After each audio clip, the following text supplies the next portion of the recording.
은혜 그 이후라는 제목으로 하나님 말씀 증거하도록 하겠습니다. 성막 제작을 마쳤습니다.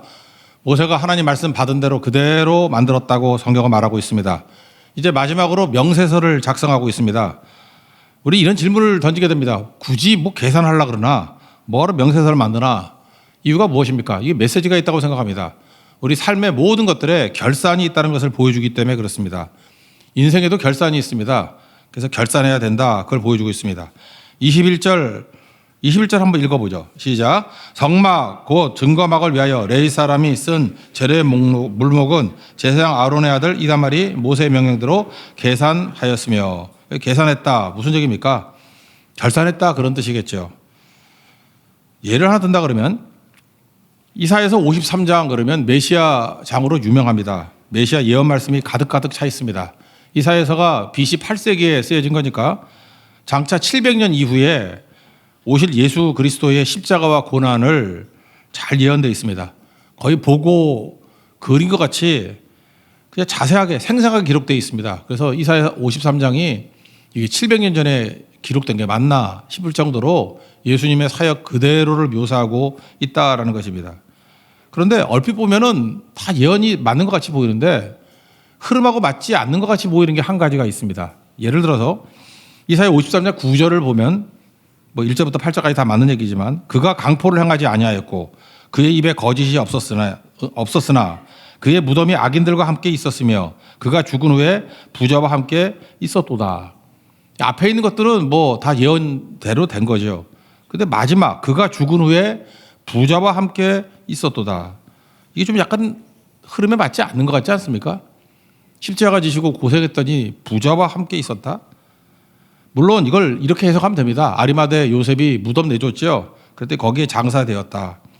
그러면 영적인 의미가 없어지잖아요. 육적인 의미가 예수님이 고생하더니만 마지막에는 좋은 무덤에 묻혔다. 그죠? 좋은데 묻혔다. 무덤은 좋더라. 여러분도 그런 게 메시지가 됩니까? 여러분 죽도록 고생했더니 대가가 뭐냐? 좋은 곳에 묻혔어. 그게 사실 이상하잖아요. 이거는 사실은 그 육적인 메시지라기보다도 영적인 가치가 있는 거라고 생각합니다. 이건 바로 뭐냐? 메시아의 삶에 대한 하나님의 평가예요. 예수님께서 고난과 수치를 다 받아들이고 십자가를 지셨는데 그러니까 고난과 비참과 어려움이 있었고 사람들의 조롱과 비난과 실패자라는 그런 욕설이 있었지 않습니까? 그런데 하나님 평가는 뭐예요? 아름다운 삶을 살았다. 승리의 삶을 살았다. 그게 바로 뭡니까? 마지막에 죽은 후에 부자와 함께 있었다. 하나님의 마지막 평가였다는 것입니다. 장래는 뭡니까? 인생 결산이거든요. 한 번 죽는 것을 사람에게 정하신 것이요. 이후에는 심판이 있으리라. 이게 결산이잖아요. 결산을 얘기하는 겁니다. 예수님의 삶 전체를 마지막으로 결론 내리기를 결산은 승리였다. 아름다움이었다. 이걸 말하고 있다는 것입니다. 그럼 우리도 인생의 결산이 있다는 것을 잊지 말아야 됩니다. 여기서 많이 가진 거, 뭐 누리는 거 그게 중요한 게 아니라 결산에서 어떤 평가를 받느냐 이게 훨씬 더 중요하다는 것입니다. 달란트 비유를 보십시오. 달란트 비유의 내용이 뭐예요? 마태복음 25장 19절 보니까 종들이 주인이 돌아오니까 종들을 불러 모으고 뭘 했어요? 결산할세. 뭐 우리 5달란트 하나만 예를 든다 그러면 착하고 충성된 종아 적은 일에 충성하였으니 내가 많은 일을 맡기겠다. 주인의 즐거움에 참여할 것이다. 결산하잖아요. 그러니까 우리 인생에도 결산이 있다는 것입니다. 그리고 주기마다 중간 결산이 있다는 거예요. 근데 제일 중요한 건 뭐죠? 최종 결산. 그거 생각해야 된다는 것입니다. 오병의 기적도 마찬가지죠. 먹었다가 중요한 게 아니라 끝나고 결산하잖아요. 12바구니 남기고 이후에 너희가 떡 먹는 거냐? 말씀 따라오는 거냐? 그래서 너희 배부른 까닭에 날 따라온다 하면서 마지막 또 결산하잖아요. 끝이 중요한 거죠. 타장마장 비유에도 보면 알곡과 쭉정이가 있는데 결산하잖아요. 키즈를 하면은 알곡은 가까이 오고 쭉정이는 날아가죠. 사라져버리더라. 결산, 마지막이 중요하다라는 것입니다. 시편 90편을 보면은 이게 딱 하나 모세의 시편 아닙니까? 모세가 어떻게 살았어요? 결산을 바라보고 사는 사람이었다는 것입니다. 인간의 시간이 그렇게 길지 않습니다. 요즘에 오래 산다 그래봐야 90년 사나요? 뭐 더 살아봐야 10년 더 살아야 100세 사잖아요. 여러분 90세라고 친다 그러면 이제 마이너스로 빼면 이제 남은 인생이에요. 죄송합니다. 혹시 90 넘으신 분 계세요? 그러면 난 더 살았다 그러지 말고 그 빼면은 평균적으로 그 정도 남은 거라고. 그러니까 죽는 날을 예측할 수 없다고요. 누가 그래요? 예측할 수 있습니다. 왜 죽는 날을 예측을 못해? 바보예요? 왜 죽는 날을 예측을 못해요? 예측이 되지. 그냥 90에서 빼고 몸이 좀 약하면 80에서 빼면 돼요. 그러면 그 정도 남은 거예요. 평균적으로. 여러분 세상에서 가장 귀한 게 무엇입니까? 시간이죠. 시간보다 귀한 게 있어요. 그러므로 인생 잘 산다는 게 뭡니까? 시간 잘 쓰는 거죠. 시간은 기회거든요. 짧고 귀한 것입니다. 시편 90편 10절을 보니까 우리의 연수가 70이요. 70일입니다. 강건하면 80이라도. 그러니까 성경은 기준을 70으로 잡으래요. 그래서 혹시 강건하면 80까지 간다. 그러니까 이게 보너스죠. 더 강건하면 90까지 간다. 연수의 자랑은 수고와 슬픔뿐이요. 신속히 가니 우리가 날아가라이다. 이게 되게 빨리 갈 걸 시간? 그런 얘기죠. 그러면서 12절에 뭐가 지혜냐? 우리 날 계수함을 가르치사 지혜로운 마음을 얻게 하소서. 그러니까 남은 인생 계산하고 시간이 귀하다. 잘 써야 된다라고 생각하면서 사는 것이 지혜라는 것입니다. 돈 많이 벌고 뭐 출세하고 정신 팔려가지고 사는 게 잘 사는 게 아니고 지혜라는 것은 남은 날수를 계산하는 것이 지혜다. 그러니까 귀하게 살아야 되겠죠. 그게 중요한 거 아니겠습니까? 모세만 이렇게 살았나요? 신약의 바울도 그랬죠. 그런 결산을 바라보고 살았습니다. 그의 마지막 유언같이 쓴 말씀이 디모데 후서잖아요. 4장 6절, 7절, 8절. 거기 특별히 7절에 보니까 뭐라고 나와요? 선한 싸움을 싸우고 달려갈 길을 마치고 믿음을 지켰으니. 끝까지 믿음 지켰다라는 거 아니에요? 믿음 간직하고 살았다. 그리고 남은 기회를 믿음대로 살았다는 거 아니에요? 그리고 끝까지 믿음으로 시작해서 믿음으로 끝났다 그런 거 아닙니까? 우리는 뭘 좀 주면은 금방 나태해져가지고 자기가 잘나서 그런 줄 알고 주님 떠나고 은혜를 쏟고 그러잖아요. 근데 바울은 뭐라 그럽니까? 나는 끝까지 믿음 지키고 살았다는 거예요. 이유가 뭐냐? 결산이 있다는 것을 알았기 때문에. 여러분 달란트 비유도 그렇고 알곡 비유도 그렇고 모세 시편 90편도 그렇고 디모데후서 4장 6절 7절 8절도 그렇고 다 결산이 있다 결산이 있다 결산이 있다 그거 아니에요? 인생에 결산이 있다는 것을 알고 남은 기회 시간보다 귀한 것이 없습니다. 우리 충성스럽게 살 수 있는 믿음의 종 되기를 바랍니다. 그래서 오늘 내용은 그거예요. 이렇게 은혜 받고 난 다음에 이 남은 시간 동안 뭘 해야 될 것인가? 은혜 그 이유죠. 첫 번째는 좀 부정적인 것부터 시작한다 그러면 절대로 하나님의 은혜를 멸시하거나 무시해서는 안 된다라는 것입니다. 그러니까 은혜로 승리했죠. 이스라엘도 그렇고 뭐 오늘 성경 공부했던 아합도 그렇고 은혜로 다 승리했습니다. 여러분 인생도 그렇죠. 하나님 잘 믿고 섬기면 은혜 주시잖아요. 강건해졌고 부유해졌고 높은 지위에 올라가게 되었고 안정도 찾게 되었고 인정받는 자리도 가게 되었고. 근데 은혜를 많이 받으면 많이 받을수록 간절함이 사라지는 사람이 많습니다. 그래서 교만해졌다는 게 뭐냐 하면 잠깐만 섭섭함과 이게 거슬리는 게 많아지는 거예요. 그러니까 내가 높아졌기 때문에 그런 거예요. 그래서 말이 거슬리고 싫은 사람이 나오고 귀찮고 불편해지고 그게 높아진 거거든요. 은혜를 망각한 겁니다. 바닥에 있을 땐 사람 말이 들리나요? 하나님 말씀에는 안 들리죠. 뭐가 거침이 있겠습니까? 거칠 게 어디 있어요? 내가 지금 죽고 살면 문제인데. 근데 그 작은 소리 하나하나가 예민해지기 시작했다는 건 뭐냐면 내가 은혜를 잊고 있다는 거예요. 은혜를 망각하고 있다는 것입니다. 예를 하나 든다 그러면 금주 8일부터 10일까지 목금토 18차 고성선교를 갑니다. 제가 고성선교를 앞두고 쭉 보니까 고성선교는 누구나 갈 수 있는 선교다 이렇게 생각을 하는 것 같아요. 그래서 상대적으로 무가치하고 좀 소모적인 거다 이렇게 생각을 하는 것 같아요. 그래서 나름대로 자기가 귀하다고 생각하고 자기가 꽤 잘 나가는 사람이라고 생각하는 사람일수록 나는 고성선교보다 더 고귀하고 더 가치 있는 일을 해야 돼. 그렇게 보여지고 싶은가 봐요. 제가 그런 느낌을 받으면서 이런 생각을 했습니다. 야, 선교가 멸시받고 있구나. 선교가 무시받고 있구나. 그것도 주의 백성들에 의해서. 뭐가 그렇게 잘난 인생들이에요? 뭘 내가 이렇게 유능해가지고 여기까지 온 겁니까? 하나님의 은혜로 여기까지 온 거 아니에요. 근데 벌써부터 하나님의 부르심에 대해서 무시하고 멸시하고. 고성선교 원래 디자인을 어떻게 한 거냐면 원래는 뭐 4박 5일 뭐 이렇게 갔었습니다. 근데 할 수 있으면 전 성도가 다 참여할 수 있도록. 그래서 고성선교는 디자인 자체가 선택이 아니었고 필수였습니다. 토요일은 쉬는 날이고 요즘에 근무 환경이 월차 정도 내면은 하루 이틀 낼 수 있거든요. 어렵지 않아요. 그래서 누구나 마음만 먹으면 목금토는 갈 수 있는 거다. 그래서 초반에는 다 그러고 갔어요. 가는데 학생들은 방학이니까 갈 수 있잖아요. 그러니까 뭐 병들어서 쓰러지지 않는 한 다 갈 수 있는 구조였다고요. 근데 이게 점점 은혜가 충만해지니까 받은 바 축복이 늘어나니까 이게 선택이 돼 가더라고요. 그리고 자기가 골라가게 만들고. 여러분 인생이 선택해서 잘 된 거 있습니까? 부르심에 순종하는 게 믿음이다 그랬죠. 부르심에 순종보다도 자꾸만 선택하는 사람들이 늘어나는 것 같아요. 그게 또 악영향을 끼치는 것 같아요. 마치 누룩이 퍼져나가듯이.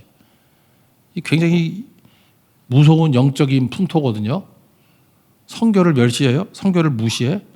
받은 바 은혜가 얼마나 큰데.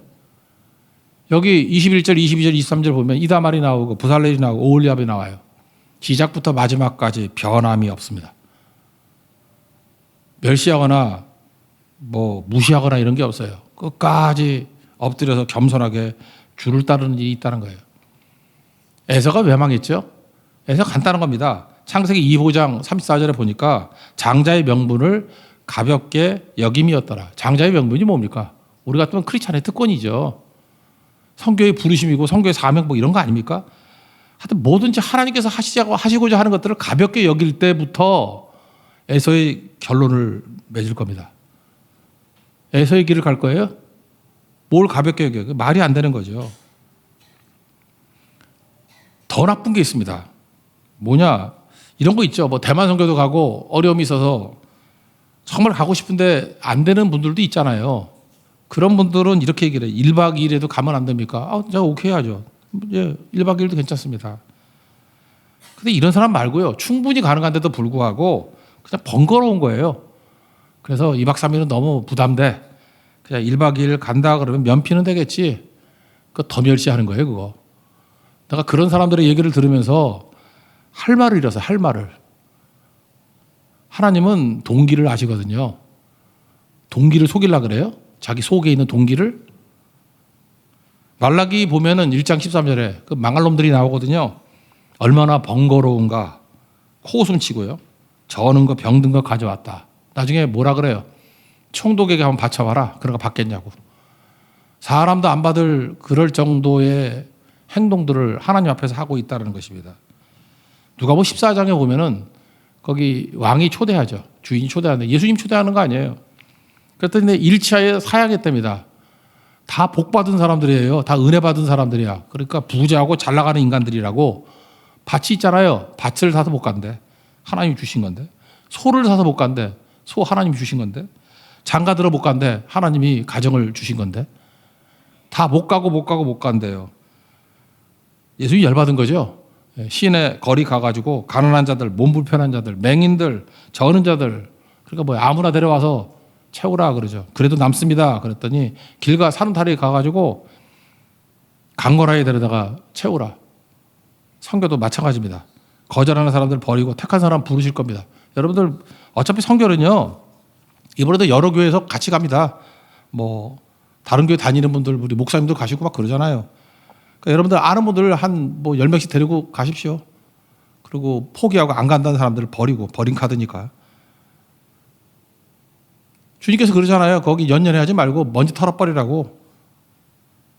고린도서 6장 1절을 보니까 하나님의 은혜를 헛되이 받지 말라. 겸손해야 됩니다. 언제까지 교만해질 겁니까? 이게 무너지는 거죠. 여러분 배은망덕이 뭔지 아십니까? 은혜를 저버리는 게 배은망덕이죠. 지금 올림픽 기간입니다. 은혜 모르고 갑질하다가 욕먹는 인도 양궁 아십니까?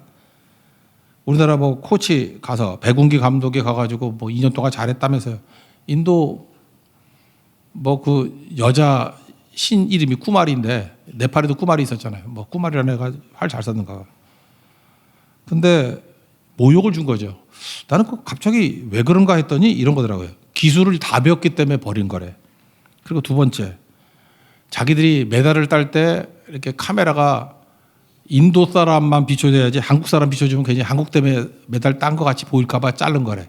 나 둘 다가 맞는 건지 어찌 모르지만. 어쨌든 올림픽 시작과 동시에 경질시킨다는 게 말이 됩니까? 그래서 결국 인도가 후진국이다 그런 생각 안 들어요? 그러니까 결과가 나오잖아요. 그 잘 쏘던 애들이 원래 8강 정도 올라가면 8점은 쏘는 거 아니에요? 나 그거 계속 돌려보고 있어요. 은혜를 저버린 자의 모습. 6점, 6점. 나 벌떡 일어났어요. 4점을 쐈어. 저는 개인적으로 그렇게 기도해요. 제 기도 때문이라고. 주여, 살아계심을 보여주시옵소서. 4점 쏘더라고. 은혜 그 이후 우리가 은혜를 저버리고 배은 망각하면 이 꼴 된다는 것입니다. 그러면 잊지 말라고요. 우리가 멸시, 무시하는 거 이거 절대로 안 되고. 그 다음 해야 될 일이 뭐예요? 무조건 충성이죠. 충성과 더 순종하는 거. 거기서 할 수 있는 거예요. 여러분들 인생이요. 어떤 사람이 잘 나가고 못 나가는 건 두 가지를 보면 알 수 있어요. 하나는 뭐냐? 잘 되고 있는데 은혜가 충만하고 있는데 두 가지예요. 성실함이 있고 또 하나 겸손함이 있으면 그거는 대성하는 사람이에요. 근데 대부분 저렇게 강점을 갖고 있는 사람이 왜 무너질까? 성실하지 않아요. 제가 어제 그 리더 모임을 보니까 그래. 대충 이게 딱 예상을 했거든요. 어떤 사람들은 뭐 안 나올 거야. 그렇게 예상은 틀리지가 않지. 그리고 어떤 사람은 나올 거야. 뭐 예상이 거의 틀리지가 않았어요. 그래서 내가 어저께 화가 났어요. 어쩜 이렇게 뻔한 인생을 사나. 예상대로 사나. 그러니까 성실한 사람은 계속 나갈 거고 성실이 없는 사람은 그냥 반짝하다 끝나. 맨날 무슨 뭐 교회를 위해서 뭘 어쩌고 저쩌고 말만 앞서고 냄비신앙이에요. 냄비신앙. 맨날 업됐다 다운됐다 업됐다 다운됐다. 성실성. 하나님의 속성이 뭐예요? 성실함 아니에요? 에메트. 성실성. 페이스풀. 그거 없이 어떻게 되겠어요? 하나님께서 우리에게 주시는 마음 중에 우리 성품을 바꾼다 그러죠. 그냥 우리 일반적인 용어로는 성품을 바꾼다 그러지만 이걸 굳이 이걸 이제 학문적으로 좀 접근한다 그러면 하나님께서 우리에게 호르몬 주시는 거 아니에요? 호르몬. 성실함의 호르몬이 뭔가 보니까 바소프레신이야. 그러니까 하나님께서 호르몬이 바소프레신 이게 성실의 호르몬이거든요.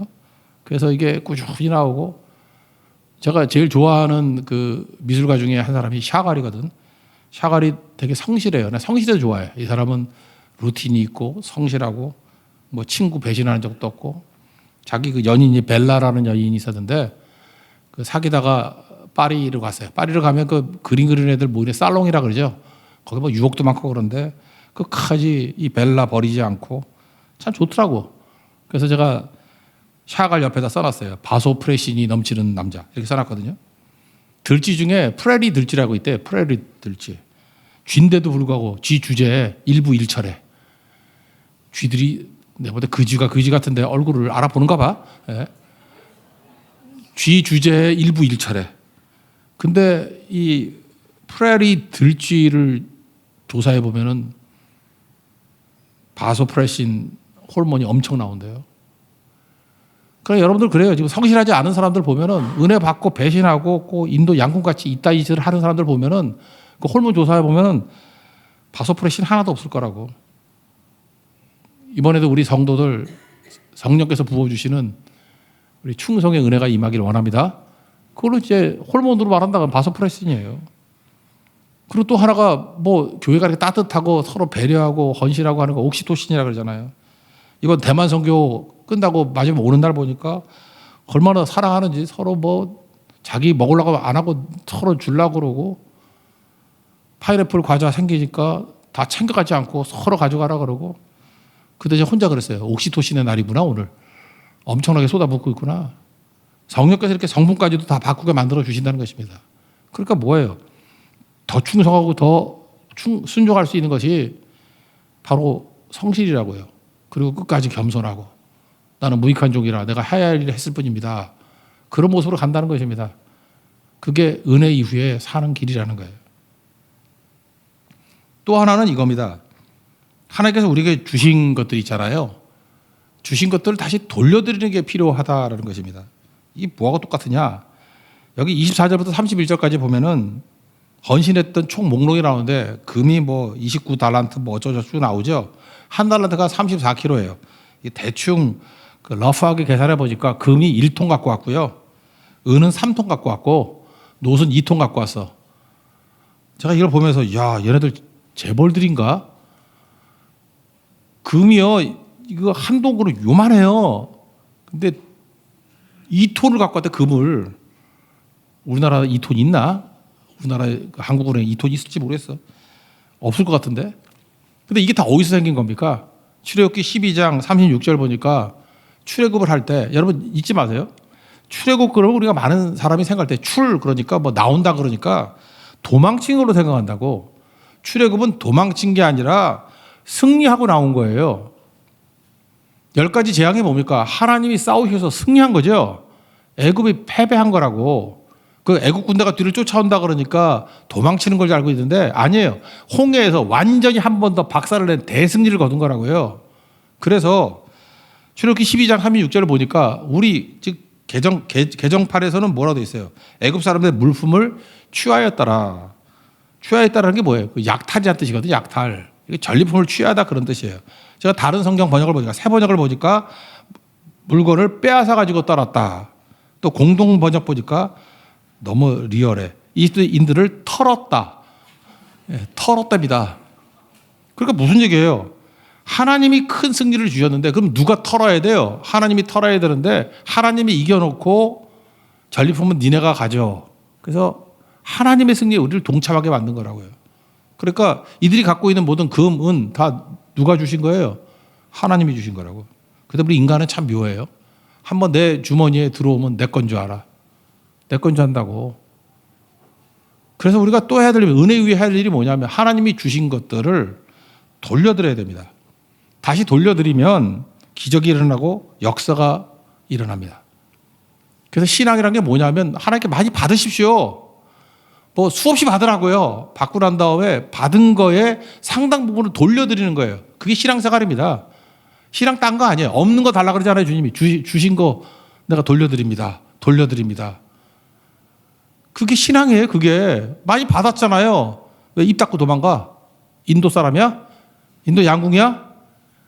말도 안 되잖아요. 돌려드리는 거예요. 돌려드리는 거. 하다못해 이 프랑스는 뭐 취미로 양궁한대요. 그래서 잘 못하는 뭐 대학생들이고 이런 애들인데 이게 저도 양궁 해봤더니 못 잡았다게 되겠더라고. 이게 활이 보통 센 게 아니에요. 저도 힘이 있잖아요. 근데 잡아당기다가 안 돼가지고 여기까지 안 와요. 여기까지 안 와. 그래서 걔네들도 보니까 힘이 없어 보이더래. 그래서 코치가 프랑스에서 여자 활로 바꿨다 그러죠. 여자 활은 좀 가볍대요. 이게 잘 늘어나고. 그래가지고 성적을 내잖아요. 그러니까 자기들에 맞게 코치해 준 거죠. 은메달 땄잖아요. 우리한테 뭐 적긴 졌지만. 그러니까 뭐 프랑스에서는 지금 대단한 일로 생각한대요. 자기들 그런 거 따본 적이 없는데. 그런데 프랑스는 그래도 좀 싸가지가 있어. 다 한국 덕분이라고 그러잖아요. 그죠? 코치 잘 만난 덕분이라고. 과분하다고. 자, 그게 올바른 자세 아니에요? 우리도 그래야 된다고요. 내가 잘한 게 뭐가 있어요? 난 취미생활 하듯이 했는데 하나님이 나에게 은혜 주시고 능력 주시고 해서 여기까지 이끌었는데 돌려드려야죠. 헌신하고 말로라도 돌려드려야죠. 돌려주면은 기적이 나타나는데 누가복음 6장 38절에 그런 말씀이 나오죠. 주라 그리하면 너에게 줄 것이니 후이되어 누르고 흔들어 넘치도록 너에게 안겨주리라. 그러니까 어느 정도로 준다는 겁니까? 받은 거에 몇 배를 돌려준다는 거예요. 너희 헤아리는 메저링, 너희의 메저링으로 그만큼 도로 받을 것이라고. 그러니까 성경의 대부분 얘기가 그거예요. 하나님이 주신 거 다시 하나님께 다 돌려드려서 또 받고 그런 거잖아요. 그런 거. 그럴 때부터 변화가 나타나기 시작한다는 것입니다. 여러분 우리 삶에서 어떤 한 부분의 은혜를 받았어요. 그 은혜 받은 걸 돌려드려요. 그러면 나머지 부분도 부족한 게 있잖아요. 인간이기 때문에. 그 돌려드리는 과정 속에서 우리의 부족한 모든 것들이 다 채워지게 된다는 것입니다. 그래서 어떤 때는 눈이 열리기도 해요. 안 보이던 것들이 그러면서 눈이 열리기 시작해요. 그래서 계시의 영을 주시고 눈을 밝히사 알게 하시고. 그 엘리사 때 게하시 열왕기하 6장에 보니까 뭐 아람 군대가 포위하고 있다고 죽겠습니다. 그랬더니 그의 눈을 열어서 보게 해 주십시오. 그랬더니 불말과 불병거가 대적보다 더 많은 것을 보게 됐죠. 하나님 앞에 헌신하는 사람들은요 이런 것들이 보인다고. 눈이 열리기 시작한다고. 그리고 또 하나 이렇게 부르심에 헌신하다 보면은 내 삶의 가능성이 열리기 시작해요. 그래서 뭐가 뭔지도 모르는 사람들이 열리기 시작한다고. 제가 최근에 그 어떤 사람 소개에 의해서 재밌게 봤는데 MBN에서 한일 가왕전이라는 걸 했죠. 보신 분도 많이 계실 건데 우타고코로 리에라는 51세라는 여자분이에요. 무명 가수입니다. 73년생이에요. 우리가 14기죠. 그냥 카페, 레스토랑에서 딸이 9살인데 51세인데 딸이 9살이면 도대체 몇 살 때 난 거야? 42살에 난 건가? 그런 것 같아요.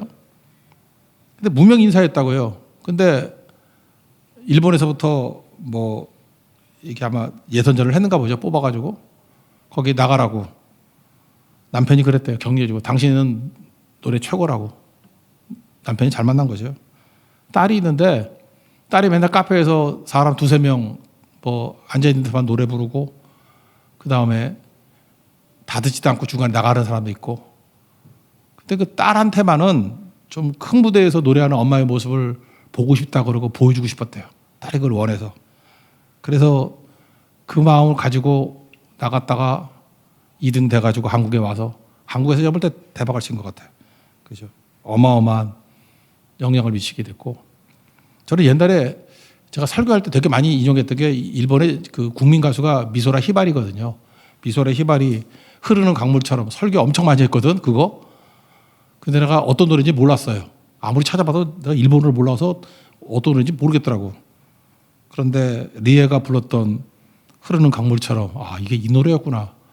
저도 한 10번은 들었던 것 같아요. 그리고 눈의 꽃이라는 노래는 엄청난 반향을 일으키고 잘 보세요. 이거 자기가 어떤 분에서 부르심에 순종한 거죠. 자기가 생각하지도 않은 거예요. 딸에게 어떤 자부심을 주기 위해서 또 남편의 격려에 응답하기 위해서 별 생각 없이 한 거일 수도 있어요. 근데 일단 이렇게 순종하고 나니까 다시 그 일본의 뭐 후지 TV에도 나오고 뭐 지난달인가 콘서트를 했는데 매진됐답니다. 일본에서도.